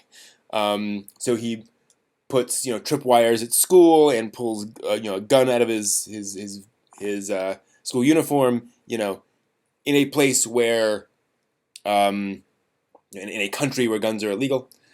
And Full Metal Panic it's this comedy series, but then the writer refuses to ignore the consequences of his premise, right? The girl Chidori gets kidnapped by an evil organization. The main character goes after her, Sosuke, and she's been taken into this secure lab, and he breaks her out. And she hasn't believed that he is any of these things. And yeah, what does a 16-year-old girl need a condom for? Love that show. So he ends up breaking her out with a giant robot. She hasn't believed that he actually has any of this military training, but she actually sees it. Like, he jumps into a giant robot and pilots it. And he breaks her out, and they go running through the forest. And finally she says, we need to stop. And he grudgingly agrees to stop. And she says, what's going on? Like, you need to explain to me what's going on. He says, there's no time. She goes, no, you don't understand. You're going to tell me what's going on here. And he says, I'm a child soldier. I grew up in the military. And she says, before that, she says basically, what's going on? What really are you?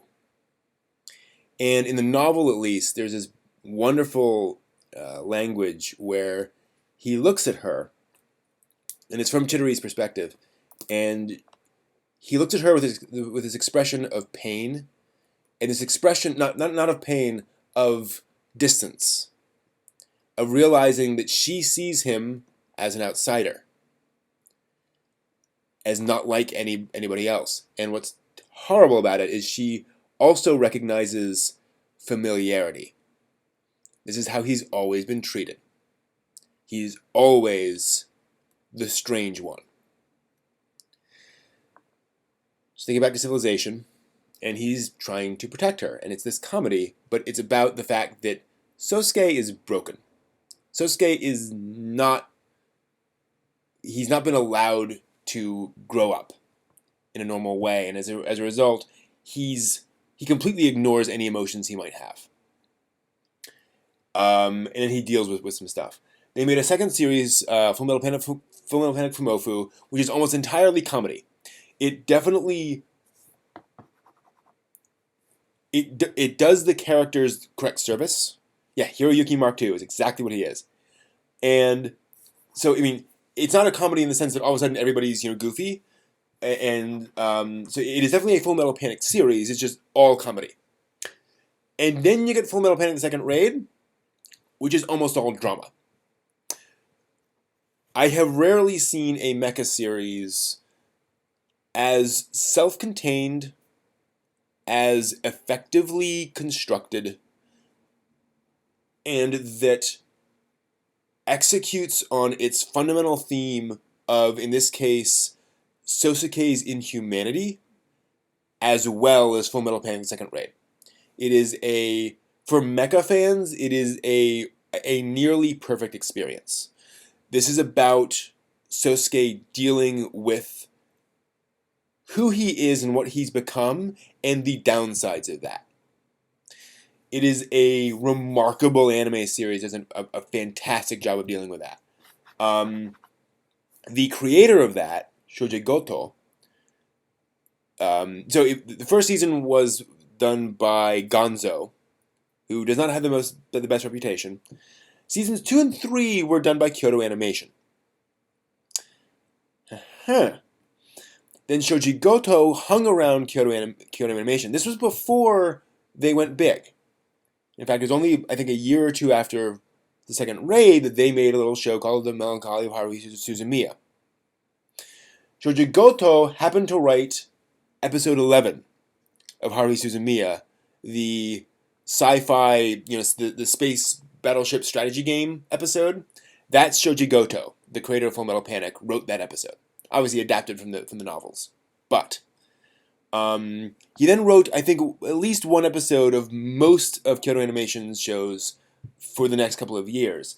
And the scuttlebutt was that he was kind of hanging around with the expectations that they would get back and they would finish up the Full Metal Panic storyline, because he finished up the story in the next couple of years. And he was basically hanging around so that he could keep those relationships alive so they can make a final season and round out the story. Because there's a heck of a lot more to the story that is not revealed in the anime series. And now there's going to be I am so happy now. Thank you, guys, for telling me there's a 4th season, because that's going to be oh so wonderful. It's just, oh yes, it's great. I'm really looking forward to that, because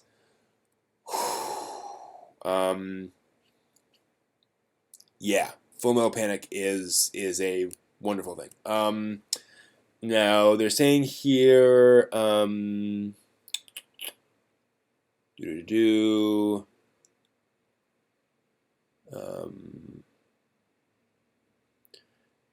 so somebody in the chat room was saying that it's, is it going to be animated by Zebek? Did somebody say?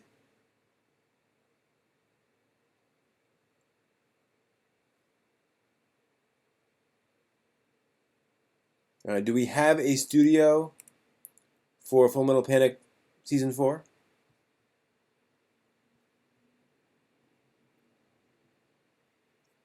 Because that would be interesting. I hope it is by KyoAni, but if it's Zebek, fair enough. Presumably KyoAni has other things on their plate, but oh well. I need to go back out and check the bread. I'm not sure how it's going. Yeah, I know. Well, I mean, I'm not really looking forward to furry curry, because I didn't really like furry curry. Furry curry is, I'm intrigued by the new furry curry. I am fascinated to see what they're going to do with the new furry curry. But for me, furry curry was just kind of a thing. It was interesting, it was entertaining, it was fun. 17 minutes, so I'm going to set a timer here, so I know to come back out here and prepare the bread. Yeah, I mean, it would be nice to get another season of Haruhi, wouldn't it? I mean, come on, folks.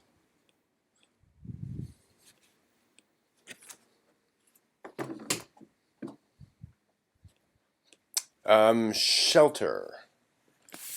I don't think I've even heard of Shelter. What is Shelter? And I will agree with you, Nagato Yuki-chan. That was some good stuff. I wouldn't be surprised, Liquidus.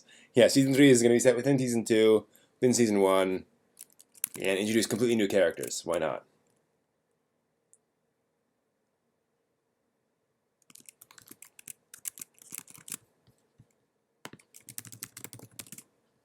Shelter.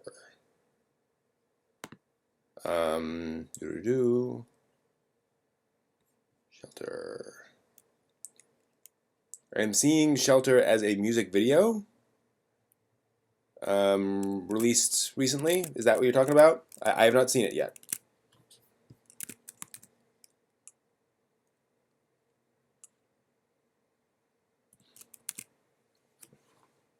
I have been watching more of the Studio Kara short animations, which was pretty interesting. Let's see here, what's the name of that? I keep confusing that with Young Animated Trading Project. What is that project? Japan Animator Expo. So I'm caught up on the Japan Animator Expo, which is very impressive, and that's actually where Yuri on Ice came from, that short film in that. There's some great stuff in Japan Animator Expo. There's a wonderful one by Trigger which is definitely worth checking out. I'm not going to tell you anything about it, but there's a fantastic short film by Trigger there. Yeah, Funimation did a great job with the Blu-ray sets. They really understood how big Haruhi was with its fans and how carefully they had to treat the show. It's a big deal. And I love that they gave us both broadcast and chronological order. And folks complain about that, but remember, the Japanese release was chronological order as well. Like, that's how they released it in Japan. Off TV was chronological. So Funimation was just copying that. So it's not unreasonable for them to do chronological, but it's great that they gave us both. Let's see here. The one made by Trigger is looking it up now. Bureau of Proto-Society. The Bureau of Proto-Society. That is worth checking out with Japan Animator Expo. Some other notable ones. And Endless Night, by the way, is the one that is the Yuri on Ice inspiration. Other interesting ones were Cassette Girl, which is this wonderful CGI thing that is a celebration of videotapes that celebrates the use of VHS and beta videotapes in a fight against a giant Optimus Prime. It's an odd one and a fun one. Then there's a weird one, Ragnarok, Hello from the Countries of the World, where basically giant robots go rogue at an expo. And a Japanese one is here. A Japanese one goes rogue. An American and Russian robot try to save it. Other ones come in. It seems to be having fun with Pacific Rim, and that plus other just sort of general giant robot, sort of Godzilla style giant robot stuff. There's a really fun Ultraman story. Just called, I think, Ultraman, the Ultraman. And then there's Neon Genesis Impacts. So, Neon Genesis Impacts is a story about middle school girls who want to form a band. It's basically sort of K-On! Set within the Evangelion universe. So, like, there are angel attacks and, EVA units fighting in the background, but it's about cute middle school girls trying to form a band and the drama around that. It's weird. It's enjoyable to watch, but I just could not figure out where they were going tonally with it. Because it's light in parts, but it's also kind of tragic. It's not tragic, but it's dramatic, sort of tears and oh no, what are we gonna do kind of stuff. Set in the world of Evangelion. It's like, why would you cross these two things? It's just a strange connection. So that's Neon Genesis Impacts. What else is there that kind of was notable?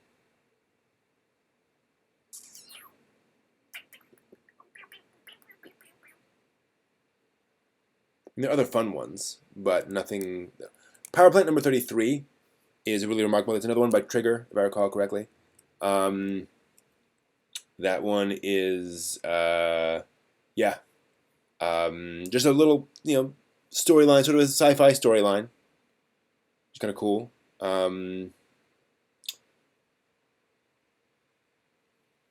Couple of little Evangelion things, some Miyoko Anno stuff. There is a really interesting one. It's hard to describe. The name is Yoshikazu Yasuhiko and Ichiro Itano Collection of Key Animation Films from Mobile Suit Gundam. It is simply a set of will it blend for Evangelion? So this Gundam thing, it is literally the key drawings from certain shots from original Gundam set next to the final animation from Gundam. So it's a visual representation of how you go from key drawings to final animation, going through all of Gundam. And it's another good example of where, yeah, you know, Evangelion was definitely inspired by Gundam, and it's fascinating from an animator's perspective to see, you know, the original drawings and then the final animation, and just cool to see that. And there's the Dragon Dentist, which is a fantasy story, and it's going to be turned into an anime series, I believe, next year, about a young girl who is going to be a dragon dentist. See here, Hill Climb Girl, fun little comedy about a girl who's going up there, she's a bicyclist who has to bike up this hill every day to school and competes with a guy. It's kind of cool. And just other cool stuff. 20-minute walk from Nishi Ogikubo Station is fun. It's sort of a Kafka-esque comedy. A weird thing to say. But yeah, other stuff. And then there is, what was that? Yeah, Me, Me, Me, which was quite remarkable. Which is a music video about otaku being self-obsessed.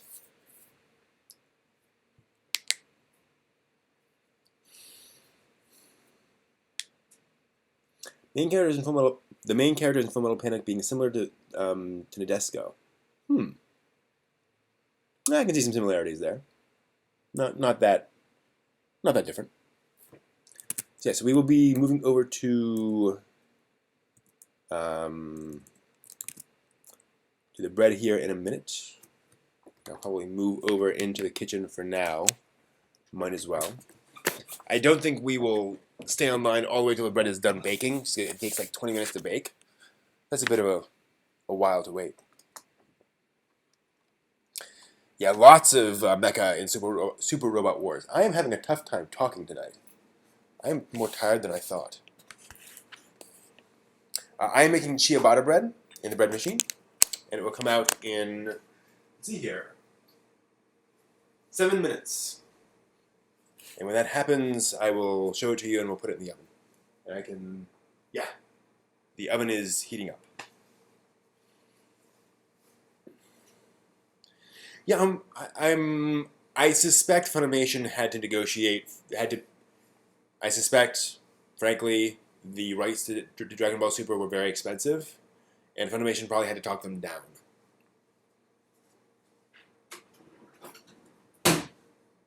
Now, a few more folks are on here. We'll see if anyone can guess what this is that I am stirring.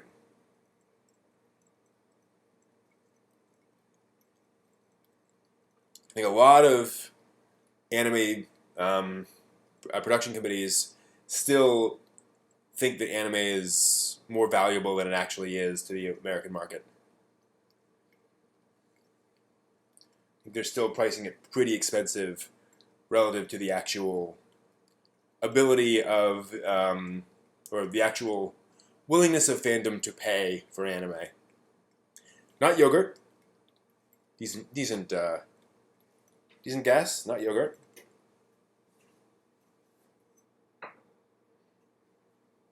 Ah, clogging up too. Not a magical potion. Not water or yeast. Water and yeast. Just trying to get it all nice and mixed up here. Any other guesses? That's pretty mixed.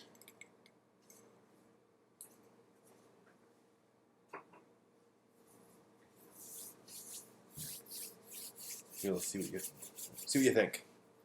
It's ended up being a 2-hour live show, which is not too bad. Let's see here. Night on the Galactic Railroad. So I had a tough time with Night on the Galactic Railroad. I like generally slower paced, well, actually works in general. So, you know, live action film and TV shows, I like it when things slow down and give me a chance to really savor and really watch and understand something. None of the Galactic Railroad does that to such an extreme degree. I found myself bored a lot of the times. I felt that it was kind of slow for slow's sake. It is a... So, this is a children's film based on a Kenji Miyazawa short story. Miyazawa is one of the great Japanese poets and children's authors in Japanese history. He died tragically in the early 20th century, and None of the Galactic Railroad is about a young boy who, on a special festival day, goes out and sees this giant train appear from the heavens and just comes down. And he climbs aboard this train and goes off on this train and has this adventure. If you've seen Galaxy Express 39s or other WATAMOTE series where there's a train flying in space, it's a callback to that. That's where that comes from. So Galactic Railroad is about this strange sort of dreamlike experience that this boy has on this train. Turns out it's not just a dream. I don't think that's a spoiler to say that there's more going on there than just... He's not just having a vision or a dream. It is... it's a remarkably thematically driven story. So it's one of those films where everything in the movie is very deliberate. It's not very... It's not like Inception, where like all these different things are all kind of interweaving necessarily, but each adventure he goes on is there for a reason, and each piece is there to kind of tell some part of the story and push things along. And the various imagery in the movie is, again, very deliberate. But again, it's very slow. Now, no Kudasai, you asked, would you describe it as being for kids? Seems it's too slow for that. I think it is meant for kids despite its slowness. And I think kids are definitely capable of watching something that's slow. But I think it's just awfully slow. I think they really slowed it down much more than necessary, if you will. But that's just, that's just kind of me. It's definitely a film I won't forget. There's some wonderful moments in the film. There's a lot of symbolism that comes together, and there's some surprising symbolism in there. There's some juxtaposition of elements. Oh, also, by the way, everyone's a cat. Just 'cause. They're not cats in the original novel, but they decided to make them all cats for the movie. It's an interesting film. It's worth watching, and I think anyone watching this would do well to check it out at some point. And it might be a little, it might be something that you don't necessarily watch all in one sitting. But yeah, it's very sparse, and there are a number of scenes of characters just kind of walking. And they're walking, and they come to something, and they walk on, and it's just, where are we going with this? It doesn't seem to go anywhere. It's strange. But that's kind of what they were doing. Whatever. That said, once you get into that pace, once you realize that's what they're doing, it works pretty well. Like, if you can slow yourself down, the film comes together nicely. We just have to be kind of willing to do that. So, this is a form, sort of a bread form, you can use to make sort of baguette-style things. So, yeah, everything's beeping. Do I have that in there? I do.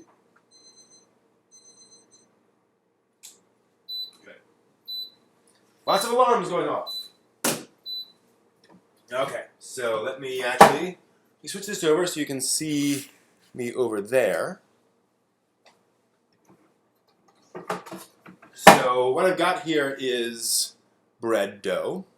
I'm going to put that in here. Actually, I'm going to spray this down with a little coconut oil, of all things.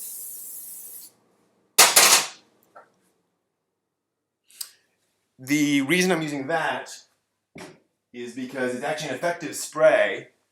It's healthier than most other oils, and it actually doesn't smell or taste of coconut in the final product. You think it would, but it just doesn't. I don't taste any coconut at all. So, let me pull out half of this. My hands are reasonably clean. And again, this is going into a 450 degree oven, so any pathogens on my fingers are going to get killed in there. So I'm pulling off about half of that. It's a very sticky dough, as you can see. Can't see. And so now I'm just going to spread this out. Just stretch it in my hands. It's sticky, but it's not that sticky. Like, it will pull off from your hands. So I'm just sort of spreading that out, pulling it a little bit so it's nice and long. No jokes. And then this goes in one of those. And if it's a little lumpy, you can certainly spread the dough out. There we go. And there's the other one. All little bits. Just going to spread that out.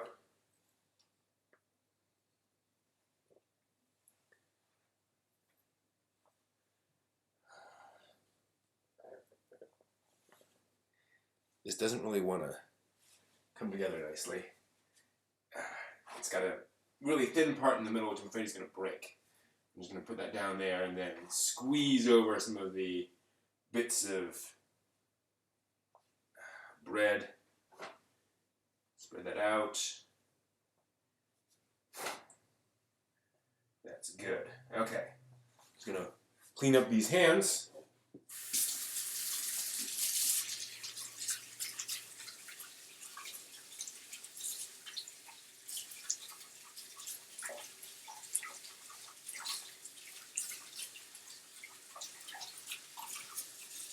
Which is a bit time consuming because this does stick to your hands. Ow. Hot water. I actually bumped up the temperature of the water in my house because I have a... Actually, you guys haven't seen the bathroom. I may actually show you that. As odd as that sounds. I have a really awesome bathroom now with an actual bath, so I can take the Japanese style baths. Alright, so there's the bread, and that goes straight into the oven at 450 for 20 minutes. 20.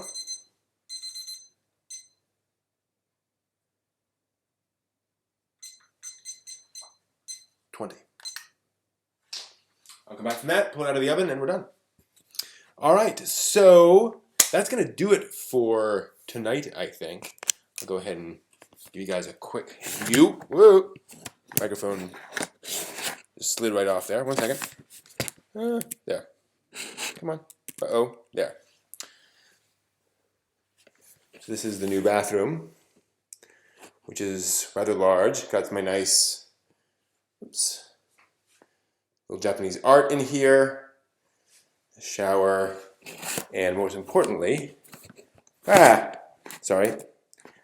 Laptop is not really meant for this. Nice big bathtub with some ukiyo-e above it.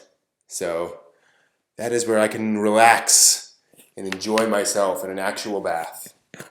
It's always nice. So anyway, thank you all very much for joining me tonight. I think we're going to end there. And hopefully I'll be back with more videos soon. Kind of hard to come up with a better structure for all this. But I'm working on it. And again, thank you all for being here, and I'll hopefully see you soon on more videos, and maybe more live events we will see. So, thanks guys. See ya. Take care.